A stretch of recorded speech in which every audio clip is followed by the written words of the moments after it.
Bangladesh bank প্রতি বছরই নতুন নোট বাজারে ছাড়ে, তবে এবার নতুন নোট বিনিময় স্থগিত করেছে কেন্দ্রীয় ব্যাংক। কিন্তু গুলিস্তান গিয়ে দেখা যায় ভিন্ন চিত্র।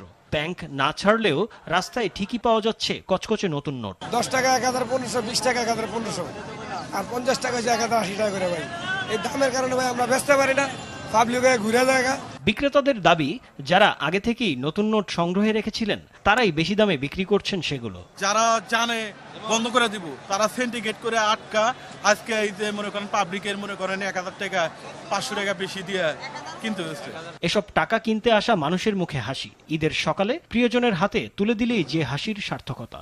ঈদ সালামি দিব ছোট ভাই বোনদের জন্য, এই জন্য ঈদের সময় 10 টাকা নোট মনে করেন একটা বাচ্চারে 5টা 10 টাকার নোট দিলে যে খুশিটা হয়, কিন্তু 50 টাকার একটা নোট দিলে কিন্তু সে খুশি হবে না। আগ্রহীরা জানান, এবার নতুন টাকা বাজারে না ছাড়ায় বেশি দামেই নোট কিনতে হচ্ছে তাদের।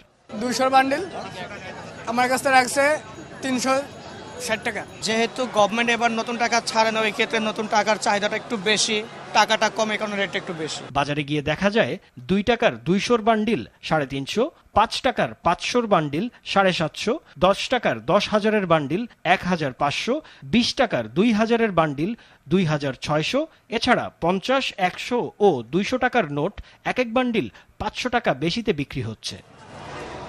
টাকার বিনিময়ে টাকা, তাও কিনতে হবে বাড়তি দামে। কিছুটা সেকেলে হলেও এমনভাবেই চলছে টাকা কেনাবেচা। ব্যাংক থেকে এসব নতুন